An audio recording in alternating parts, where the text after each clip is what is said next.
জীৱনৰ সোণালী শৈশৱ ধেমালি কৰিবলৈ লগৰীয়া নাই, মাতৃ নাই আৰু ভাতৃও নাই।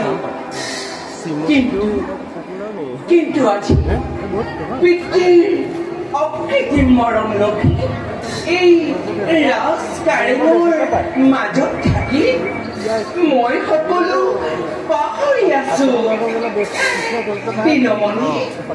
দিনমণি সুৰুষ দেৱতা উঠিছে, নামিছে, ক্লান্ত হোৱা নাই।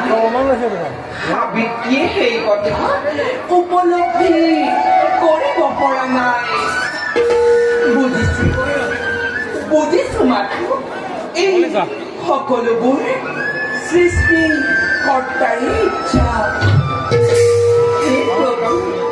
অগতিৰ তুমি সাবিত্ৰী এইটো মাত্ৰ উপাস্য দেৱতা। মোৰ সকলো বিপদত তুমি ৰক্ষা কৰিবা প্ৰভু, মোক ৰক্ষা কৰিবা।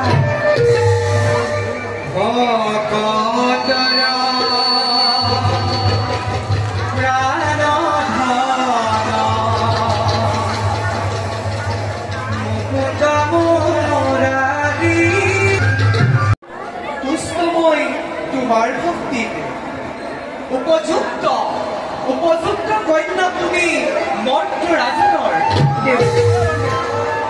সাবিত্ৰী দেৱৰ্ষী ৰাজ উদ্যানৰ মাজত অকলে অকলে তুমি কি কৰি আছা? এয়াই নেকি সুখেই নাৰী জীৱনৰ? হয় দেৱৰ্ষী, এইয়ে সুখ নাৰী জীৱনৰ।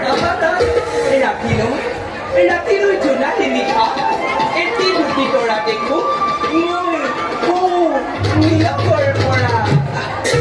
সিহঁতেও যেন চাই থাকে, হাঁহি থাকে মোৰ মুখলৈ।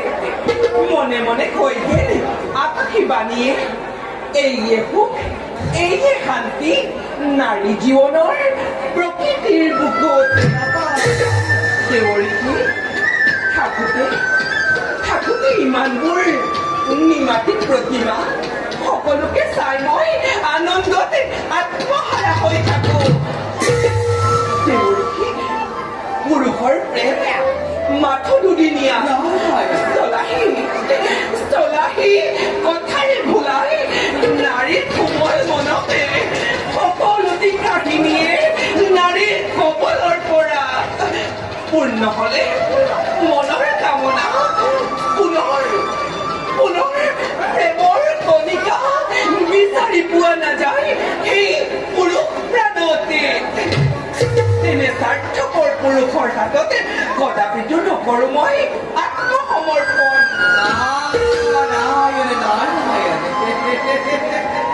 সাবিত্ৰী সেইবুলি হ'ব পাৰে জানো সকলো নিষ্ঠুৰ প্ৰেমিক নাই জানো ভাল পোৱা পুৰুষৰ প্ৰাণত মই ভাবো সকলো পুৰুষ কদাপিতো হ'ব নোৱাৰে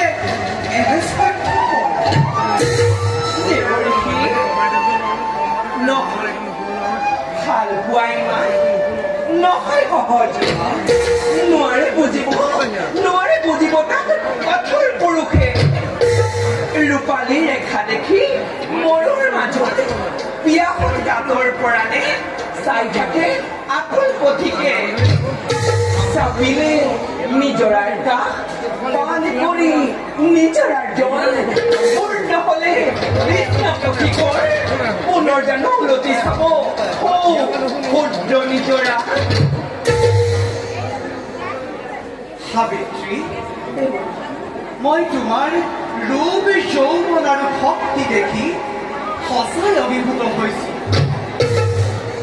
অৱশ্যে মনত অলপ বেজাৰো পাইছো কিয় দেৱৰী কাৰণ তোমাৰ দৰে এগৰাকী সুন্দৰী কন্যা অবিবাহিত হৈ থকাৰ কাৰণে নহয় দেৱৰী আপুনিয়ে চাওকচোন এই যে দেখিছে এই সংসাৰখন একে কুটিল গতিত দৌৰিব লাগিছে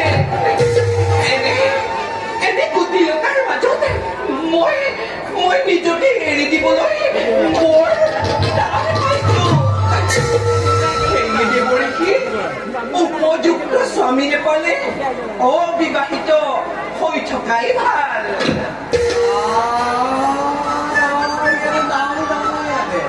কি ক'লা সাবিত্ৰী উপযুক্ত স্বামী আনে তোমাৰ এই সংসাৰত মইতো নাই বুলি কোৱা নাই তেন্তে কিন্তু মই মনে বিচৰাটোৰ হ'ব লাগিব ৰূপৱান গুণৱান ভক্তিবান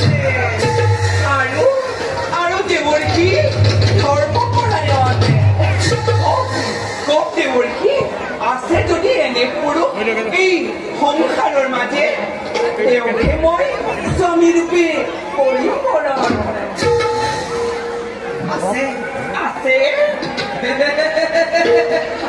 সাবিত্ৰী এই সংসাৰৰ মাজে তুমি বিচৰা ধৰণে উপযুক্ত গুণৰ পুৰুষজন আছে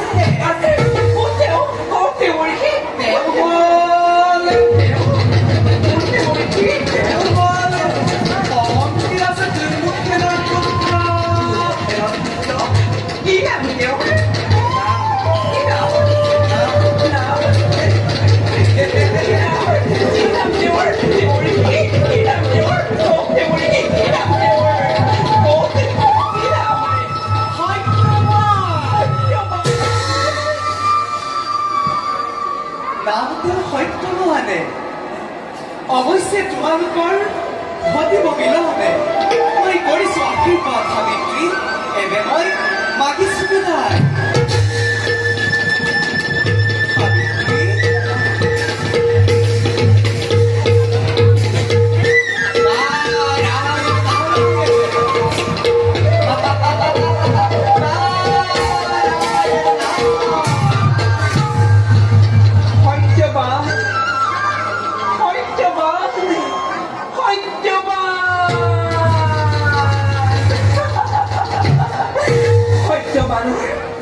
নামৰ উচ্চাৰণৰ লগে লগে ৰোমাঞ্চিত কৰি সিয়া মোৰ আজি মই তেওঁক লগ পাবৰ বাবে ব্যাকুল হৈ পৰিছো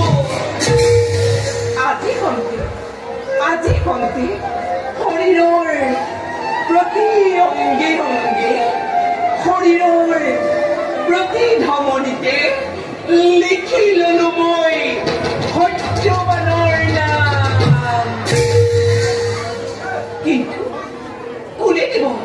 কোনে দিব তাৰ সঠিক সমাধান দেৱৰ্ষিয়ে দিব দেৱৰ্ষি দেৱৰ্ষি দেৱৰ্ষি দেৱৰ্ষি দেৱৰ্ষি দেৱৰ্ষি দেৱৰ্ষি দেৱৰ্ষি মোক চালনাহে কৰিলে হে প্ৰভু দয়াময় সত্যবানৰ নামে যদি যুৱক আছে সংসাৰৰ মাজে তেন্তে দেউতি মোক আনি দিয়া প্ৰভু এতিয়া মই সত্যবানৰ বাহিৰে